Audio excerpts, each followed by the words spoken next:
Tout au long de cette narration, je vais vous parler de l'adultère, pourquoi il advient, dans quelles circonstances et dans quel but, ainsi que des causes à effet générées par l'humain au but évolutif. L'adultère est négatif en ce sens que l'adultère est un acte commis en toute conscience de cause à effet, c'est-à-dire un acte commis sous sa propre influence, sous sa propre responsabilité à agir à l'encontre de ses souhaits, de ses vœux prononcés ou consentis lors d'une cérémonie, par exemple lors d'un mariage ou simplement lors d'une union libre entre deux êtres en totale légitimité de celle-ci. Il vous faut savoir que la maturité de l'esprit réside en son état de conscience et de ce fait en sa propre capacité à respecter son ou ses engagements réciproques. Car une union de deux êtres, de deux âmes, passe bien évidemment par la fidélité de l'union. Sinon, comment pourrait-on vivre une harmonie d'amour absolue? Cela est impossible. Le respect de l'autre passe par le respect de sa propre personnalité.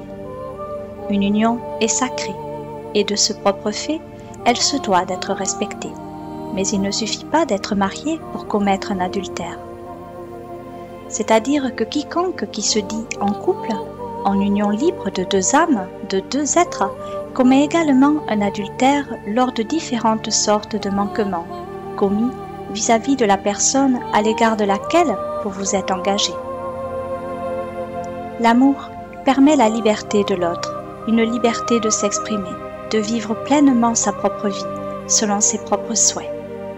De par un engagement réciproque, vous vous engagez communément à vivre à deux, en amour absolu qui doit résider au sein d'un couple, afin que ce couple puisse tout simplement s'épanouir, s'aimer et s'accompagner. En ce sens que vous devez avoir la totale capacité d'aider votre compagnon de vie, qui réside en sa confiance, en son amour, en son respect, en sa gratitude, en son accompagnement, en vous. Vous devez exprimer votre amour de façon démonstrative. Par exemple, lors de difficultés traversées, d'épreuves de vie rencontrées, alors vous approchez de votre compagnon ou de votre compagne de vie selon la situation et entreprendre une action qui s'appelle l'entraide mutuelle, l'accompagnement malgré la ou les souffrances que vous pouvez être amenés à endurer. Car sachez bien, chers êtres, être en totale acceptation de vos différentes épreuves de vie, car le fait de les rejeter engendre des complications plus ou moins négatives selon votre propre état d'esprit à leur propre encontre. Le fait de lâcher prise dans l'acceptation de ces épreuves de vie vous permettra de mieux en percevoir leur sens, ceux de votre propre apprentissage de vie, c'est-à-dire que vous êtes censé apprendre de vos épreuves de vie et non de les rejeter. Vous devez vous entraider ainsi dans une union sincèrement et objectivement. Lorsque votre partenaire de vie se retrouve assombri par une difficulté, sachez lui témoigner tout votre amour. Ne restez pas dans l'ombre de celle-ci et mettez-y de la lumière. Rapprochez-vous et exprimez votre part de divinité, en ce sens que vous allez pouvoir ainsi l'aider à y voir plus clair. Vous allez lui démontrer, de par vos actes affranchis, que vous êtes là, juste à ses côtés.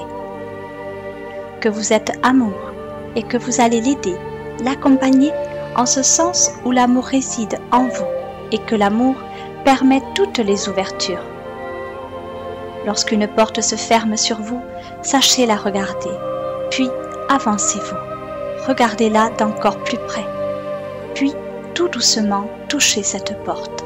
Essayez de l'ouvrir et regardez qui a fermé cette porte. Qui a souhaité que cette porte se referme? Pourquoi cette porte s'est-elle refermée sur vous? Qu'est-ce que cette porte vous apprend sur vous-même?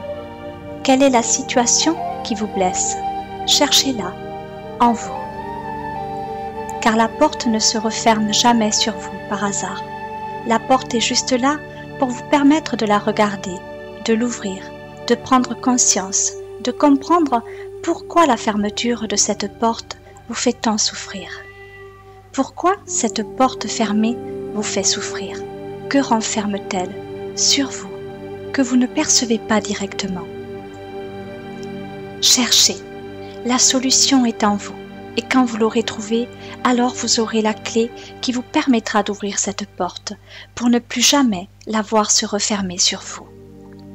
Vous avez la capacité, en tant qu'être humain sur cette terre, d'ouvrir chaque porte qui se fermera devant vous. Tout comme vous avez la capacité de résoudre tous les problèmes en un seul geste, un geste d'amour, un geste d'acceptation de votre être, de votre état d'esprit du moment. Vous êtes des êtres d'amour avant tout, ne l'oubliez jamais. Vous êtes amour pur et lumière éternelle. De ce propre fait, vous avez le pouvoir de réagir sur votre vie, sur vos épreuves de vie. Alors, chers êtres, lors de difficultés, ne fuyez pas devant vos problèmes. Réagissez positivement et entreprenez rapidement votre travail de prise de conscience qui révélera votre véritable personnalité de ce que vous avez à ce jour à travailler. Tout peut changer et vous êtes les seuls à pouvoir opérer à ce changement positif en vos vies communément vécues les uns avec les autres. Ensemble, vous n'êtes qu'un, ensemble, nous sommes un. Nous formons une équipe et devons nous entraider dans l'amour toujours. Apprenez de vos compagnons de vie sans les juger et à senser positivement accompagnés. Vous êtes des êtres d'amour, des êtres de lumière capables d'aimer en toute liberté, sans fuir devant les problèmes. Aimer en toute liberté ne signifie pas devoir adultérer. Si la peine vous semble trop lourde à supporter, alors il faut parler. Parlez en toute légitimité à la personne que vous aimez ou envers qui vous éprouvez des ressentiments légers ou plus lourds selon votre propre façon de penser. Lui exprimer librement vos propres raisons qui vous poussent à ne plus l'aimer ou à moins l'aimer ou encore à simplement avoir envie de respirer. Pour autant, sachez, chers êtres, que l'air est pur quand il n'est pas pollué. Alors, vivez vos expériences de vie communes au mieux qu'il vous soit possible de le faire, car il est vrai que l'adultère peut aussi être une expérience de vie choisie ici-bas dans le but de votre propre évolution karmique. Chaque acte, chaque personne, chaque situation est à sa place dans vos vies. Elles sont la résultante d'un choix de vie engendré par vos propres émissions de pensée, par vos propres choix exprimés, vécus de façon simultanée, mais ils peuvent aussi être la résultante de votre propre engagement de vie incarné.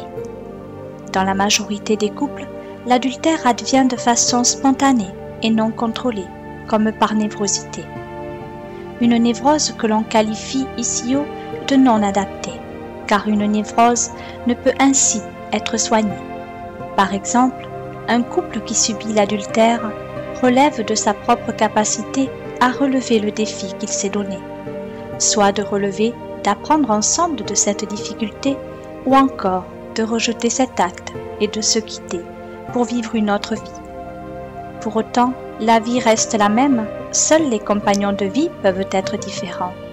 Mais sachez que le fait de consommer peut rendre indifférent à l'amour, au véritable amour, et pire encore, vous rendre inapte à aimer. Car la difficulté, avec le deuxième cas, est bel et bien de pouvoir arriver à re-aimer, à redonner, à refaire confiance, à tout recommencer. Et fatalement, dans ce genre de situation, bien des couples divorcés ou séparés se retrouvent perturbés, en peine et alourdis karmiquement. Sachez de ce propre fait, restez intègre à vous, à votre part de divinité, afin de voir se réaliser vos souhaits les plus purs en vos vies, communément vécues et consenties bien avant votre venue sur cette terre. Amen. Votre bien dévoué, Archange Gabriel. Canalisation effectuée par Marie-Myriam Pereira de Medium, marie-myriampereira.com.